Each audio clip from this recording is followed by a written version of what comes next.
Assalamualaikum, salam waras dari Saung Obrolan Pak Ruwet. Ngopi dulu biar nggak gampang baper. Hari ini kita bakal ngulik obrolan yang agak jelimet, tapi penting buat nambah daya tahan logika di tengah cuaca politik yang makin ngambang. Lah piye, baru-baru ini rame lagi soal ijazah Presiden Jokowi yang katanya palsu. Nah, tiba-tiba Ibu Mega bicara soal kewarasan umum, tanpa nyebut nama tapi relawan projo langsung kebakaran jenggot. Mas Guntur Romli dari PDIP pun nyeletuk, "Loh, Bu Mega kan nggak nyebut nama, kok projo baper?" Nah loh, ini yang menarik. Yuk, kita bedah pelan-pelan. Jangan buru-buru nyolot, kita nikmati dulu aroma logika sambil ngopi santai di Saung Obrolan Pak Ruwet. Yang bikin mumet itu bukan soal ijazahnya, tapi cara orang-orang nanggapinya. Bu Mega memang nggak nyebut nama, tapi konteks omongannya jelas nyentil isu yang lagi panas, ijazah Presiden Jokowi. Nah, kalau sudah tahu konteksnya begitu, ngomong nggak nyebut nama kok baper, itu seperti lempar batu terus ngumpet tangan. Guntur Romli bilang ini soal kewarasan umum. Tapi justru jadi nggak waras ketika kritik atas keraguan publik, malah dibelokin jadi urusan perasaan. Kenapa nggak fokus bantu tunjukkan data dan bukti, biar polemiknya selesai? Kalau memang yakin ijazahnya asli, ya diselesaikan secara elegan. Bukan malah muter-muter pakai sindiran dan menyalahkan yang meragukan. Pernyataan Guntur Romli bahwa pihak Jokowi merepotkan banyak lembaga justru menunjukkan masalah yang lebih dalam. Kalau memang semua data dan dokumen resmi sudah beres, kenapa proses pembuktian jadi terkesan ribet dan berlarut-larut? Bukannya negara ini punya sistem administrasi yang jelas? Lembaga resmi tinggal buka data, tunjukkan, selesai. Mengapa harus sampai muncul keluhan bahwa pembuktian ini merepotkan? Jangan-jangan yang bikin repot itu bukan permintaan klarifikasinya, tapi sistem dan komunikasi internal yang gak siap transparan. Dan lebih jauh lagi, kalau memang tidak ingin isu ini terus melebar, kenapa tidak disikapi secara tegas dan terbuka dari awal? Alih-alih menyalahkan orang yang bertanya, lebih baik introspeksi. Apakah lembaga-lembaga itu benar-benar sigap dalam menjawab kecurigaan publik? Atau justru sengaja dibuat kabur agar keraguan tetap jadi alat politik? Ada keanehan ketika permintaan klarifikasi atas dokumen publik dianggap semacam serangan pribadi. Padahal, ijazah seorang presiden bukan dokumen pribadi semata, itu adalah bagian dari kredibilitas publik. Ketika Megawati mengatakan tinggal diperlihatkan selesai, seolah perkara ini sederhana. Tapi faktanya, sudah bertahun-tahun isu ini bergulir tanpa jawaban yang benar-benar tuntas. Pernyataan seperti itu justru terkesan meremehkan keraguan publik yang wajar dalam negara demokrasi. Kalau benar tinggal tunjukkan, kenapa tidak dilakukan saja secara gamblang? Mengapa harus menunggu polemik meledak dulu, baru muncul sindiran? Ini yang bikin publik makin ragu, bukan makin percaya. Dan ketika projo menanggapi itu, malah dituduh baper. Padahal mereka bukan cuma relawan mereka, bagian dari mesin politik yang dulu ikut mengantar Jokowi ke puncak. Ketika mereka bersuara, harusnya didengar, bukan dibenturkan lewat komentar sinis. Guntur Romli menyebut bahwa pernyataan Megawati adalah bentuk dari kewarasan umum. Tapi justru disinilah letak kekacauan logika. Dalam demokrasi, waras itu bukan berarti diam dan manut ketika ada yang janggal. Waras itu justru kritis dan terbuka terhadap pertanyaan, apalagi kalau menyangkut pemimpin negara. Menganggap semua yang mempertanyakan sebagai tidak waras atau membuat repot adalah bentuk arogansi politik. Ini menciptakan jarak antara elit dan rakyat. Apa bedanya dengan masa ketika suara rakyat dianggap angin lalu? Kalau kewarasan hanya didefinisikan oleh satu kelompok, maka kita sedang mengarah ke demokrasi yang lumpuh secara nalar. Apalagi ketika suara dari pihak relawan sendiri seperti projo langsung disudutkan. Ini menandakan ada ketegangan internal yang mulai terlihat, dan bukannya dijembatani, justru diperkeruh oleh sikap menyalahkan dan mengecilkan. Yang semestinya dijaga adalah kesadaran bahwa pertanyaan datang bukan karena benci, tapi karena peduli pada kebenaran. Pernyataan Guntur yang mengatakan, kalau ada yang nanya ijazah kita, tinggal diperlihatkan selesai, justru memperlihatkan kontradiksi dalam kenyataan. Kalau memang semudah itu, mengapa proses pembuktian ijazah Presiden Jokowi justru jadi salah satu isu paling lama yang tidak pernah benar-benar beres penjelasannya? Apa yang disampaikan Guntur terdengar logis di permukaan, tapi justru membuka pertanyaan lanjutan. Siapa yang sebenarnya membuat hal ini tidak sederhana? Jangan sampai publik merasa dijebak dalam permainan opini. Di satu sisi dibilang simple, tapi di sisi lain tidak pernah diberikan kejelasan konkret. Sikap yang ditunjukkan Guntur Romli yang seolah-olah ingin meremehkan respons Projo dengan menyebut mereka baper, justru memperlihatkan kegagalan dalam membangun komunikasi politik yang dewasa. Dalam diskusi yang menyangkut kredibilitas seorang kepala negara, penggunaan istilah seperti baper tidak hanya merendahkan substansi perdebatan, tapi juga mengabaikan keresahan yang mungkin sah dan rasional. Ini bukan soal baper atau tidak, tapi soal bagaimana membangun ruang publik yang sehat, di mana suara dari pihak manapun termasuk relawan pendukung sendiri, dianggap bagian dari koreksi internal. Labelisasi emosional seperti ini malah berpotensi membungkam suara yang kritis dan menyuburkan iklim anti kritik.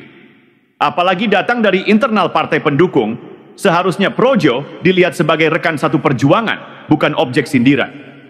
Ketika kritik dari dalam justru dipukul mundur dengan olok-olok, itu tandanya ada masalah serius dalam cara elit menyikapi perbedaan pandangan, bahkan dalam lingkaran sendiri. Nada pernyataan Guntur Romli yang membandingkan keraguan terhadap ijazah dengan hal-hal sepele seperti meragukan umur atau identitas pribadi justru menunjukkan kecenderungan mereduksi isu yang serius. Ini bukan sekadar soal biodata atau dokumen biasa, ini soal legalitas dan keabsahan seorang pemimpin negara yang bertanggung jawab atas nasib jutaan rakyat. Menyamakan keraguan terhadap ijazah presiden dengan pertanyaan soal umur pribadi menunjukkan ketidakmauan untuk menempatkan persoalan ini dalam skala yang semestinya. Ini menyederhanakan masalah yang berdampak besar terhadap kepercayaan publik terhadap institusi negara. Alih-alih memberi klarifikasi yang menenangkan publik, pernyataan semacam ini malah memperpanjang kecurigaan. Seakan-akan pihak yang menyoal dianggap terlalu cerewet, padahal yang mereka tuntut adalah hak dalam sistem demokrasi, kejelasan dan keterbukaan dari pejabat publik. Pernyataan Guntur bahwa yang dilakukan pihak Jokowi bukannya membuktikan, tapi justru merepotkan banyak lembaga, patut dikritisi lebih dalam. Kalimat ini justru memperlihatkan bahwa ada kesan ketidaksiapan dari pihak terkait dalam menghadapi keraguan publik. Bila memang proses pembuktian dirasa merepotkan, pertanyaannya, siapa yang membuat proses ini jadi ruwet? Bukankah justru pihak istana atau lingkaran terdekat presiden yang punya akses langsung ke dokumen yang bisa menjawab semuanya dengan lugas dan terbuka?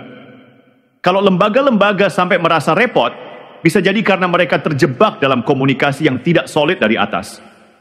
Dan lebih parah lagi, pernyataan ini malah terkesan menyalahkan publik yang bertanya. Padahal logika demokrasi tidak bisa dibalik seenaknya.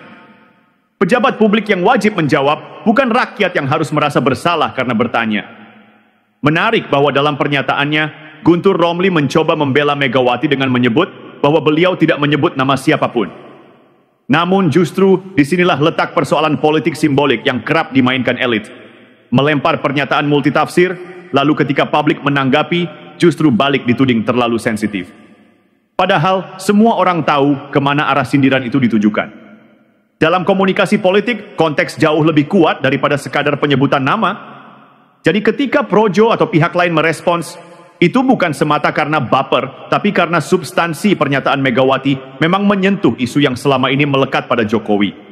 Upaya Guntur untuk mencuci tangan dari dampak komunikasi semacam ini justru menegaskan adanya pola klasik. Bicara melempar bola, tapi ketika bola disambar, balik menyalahkan penonton. Ini bukan cara elegan dalam membangun wacana publik, apalagi dari tokoh partai yang mengaku mewakili rasionalitas. Kecenderungan membingkai keraguan publik sebagai tindakan yang tidak waras, mencerminkan kegagapan dalam menghadapi dinamika demokrasi. Dalam demokrasi yang sehat, pertanyaan dari rakyat bukan gangguan, tapi bagian dari pengawasan. Ketika Guntur Romli menyebut bahwa pernyataan Megawati mewakili kewarasan umum, muncul pertanyaan penting. Kewarasan menurut siapa? Kalau standar kewarasan ditentukan sepihak oleh elit politik, maka ruang diskusi jadi sempit. Publik dipaksa menerima narasi tunggal tanpa boleh bertanya. Ini berbahaya. Karena ketika suara kritis dibungkam dengan stempel tidak waras, maka yang terjadi bukan lagi dialog, melainkan pemaksaan. Justru narasi semacam ini yang merusak tatanan akal sehat bersama. Sebab kewarasan publik dibangun dari keterbukaan informasi, bukan dari ceramah satu arah yang tak memberi ruang bantahan. Sikap yang ditunjukkan dalam pernyataan Guntur juga menunjukkan ketimpangan narasi antara elit partai dan relawan. Saat Projo, relawan yang secara historis berdiri di belakang Jokowi, melontarkan pandangan tanggapan baliknya justru berupa sindiran. Ini mencerminkan pola pikir hierarkis. Suara elit dianggap lebih valid ketimbang suara akar rumput, bahkan dari kubu sendiri. Padahal, dalam dinamika politik modern, relawan bukan lagi sekadar pelengkap kampanye. Mereka punya kontribusi politik dan moral yang nyata. Meremehkan respons projo hanya karena dianggap terlalu sensitif, justru memperlihatkan arogansi struktural dalam tubuh koalisi. Jika sesama pendukung saja tidak diberi ruang untuk bereaksi, bagaimana nasib kritik dari luar? Pernyataan Guntur seolah ingin mendikte batasan emosi dan opini. Kalau kamu dukung, jangan bertanya. Kalau kamu bertanya, berarti kamu bukan bagian dari kami. Ini pola komunikasi yang menutup pintu pembelajaran bersama dalam demokrasi. Satu hal yang juga perlu digarisbawahi adalah cara Guntur Romli mengalihkan perhatian dari substansi ke gaya respons. Ketika relawan projo menyampaikan pendapat, bukannya dijawab dengan argumen yang menenangkan atau bukti yang mendalam, justru yang muncul adalah framing emosi. Jangan baper. Ini adalah bentuk pengalihan klasik, menggeser sorotan dari pokok persoalan ke karakter reaksi. Padahal, relawan projo tidak sedang menuntut sesuatu yang berlebihan. Mereka hanya menyayangkan mengapa Megawati, sebagai tokoh besar dalam partai yang sama, tidak justru membantu menyelesaikan isu ijazah Jokowi secara terang dan terbuka. Apalagi polemik ini bukan hanya menyeret nama Jokowi secara pribadi, tapi juga menyangkut marwah institusi kepresidenan. Dalam logika demokrasi, permintaan semacam itu sah dan justru menyehatkan. Tapi yang terjadi, alih-alih menyambut dengan klarifikasi, yang muncul adalah sikap defensif dan retoris, menganggap setiap keraguan sebagai serangan dan setiap suara berbeda sebagai bentuk ketidakwarasan. Lebih jauh, sikap seperti ini menggambarkan betapa elit politik kita seringkali lebih memilih bermain di wilayah simbol dan pernyataan normatif, ketimbang menghadapi kenyataan yang menuntut keberanian untuk bersikap terbuka. Ketika Guntur mengatakan bahwa kalau ada yang meragukan, ya tinggal diperlihatkan, ia seperti sedang menunjukkan pemahaman yang masuk akal, tetapi di saat bersamaan menyembunyikan fakta bahwa proses pembuktian itu sendiri tak pernah berjalan sebagaimana mestinya. Sebab, seandainya memang sesederhana itu, publik tidak akan terus-menerus mempertanyakan. Lembaga-lembaga yang disebut direpotkan itu mestinya tinggal menjawab secara objektif dan menyelesaikan keraguan dengan dokumentasi resmi, bukan dengan pernyataan politis atau sikap seolah publik harus menerima begitu saja. Yang lebih disayangkan lagi adalah bagaimana respons terhadap projo membuka tabir soal relasi kuasa antara partai dan relawan. Ada semacam pesan tersirat bahwa relawan cukup loyal tanpa harus ikut berpikir atau bersuara kritis. Begitu mereka bertanya, langsung ditempatkan sebagai pihak yang tidak tahu diri atau terlalu emosional. Ini sangat berbahaya karena akan menciptakan politik diam, di mana yang boleh bersuara hanya yang sepakat dan yang berbeda akan dipinggirkan. Situasi semacam ini menunjukkan betapa demokrasi kita masih rentan dikendalikan oleh sensitivitas elite, bukan oleh prinsip akuntabilitas. Ketika relawan yang membela sejak awal pun mulai bersuara dan tidak lagi diberikan ruang, maka itu adalah pertanda serius bahwa demokrasi tidak sedang bertumbuh, melainkan sedang diseragamkan. Lebih jauh, sikap seperti ini menggambarkan betapa elit politik kita seringkali lebih memilih bermain di wilayah simbol dan pernyataan normatif, ketimbang menghadapi kenyataan yang menuntut keberanian membuka data dan fakta secara gamblang. Guntur Romli dalam membela pernyataan Megawati tampak berusaha menurunkan tensi publik dengan dalih bahwa yang disampaikan bukan menyebut nama siapa-siapa. Namun justru sikap itulah yang memperlihatkan ketidakseriusan dalam menyikapi keresahan rakyat. Bayangkan, ketika ada pertanyaan menyangkut keabsahan ijazah presiden, yang seharusnya bisa dijawab dengan dokumen resmi dan penegasan institusional, malah justru ditanggapi dengan sindiran, pembelokan makna, dan tudingan terhadap reaksi publik. Ini menunjukkan bahwa orientasi utama bukan pada menjernihkan keadaan, tetapi pada mengontrol persepsi. Lalu bagaimana jika rakyat tetap mempertanyakan, apakah terus akan dituding tidak waras? Atau dianggap terlalu emosional? Padahal, jika saja penanganan awal terhadap isu ini dilakukan secara terbuka dan cepat, polemik tidak akan berlarut-larut seperti sekarang. Yang memelihara isu ini bukan rakyat, tapi justru ketidaktegasan dan komunikasi berlapis yang terus diulang dari lingkaran elite.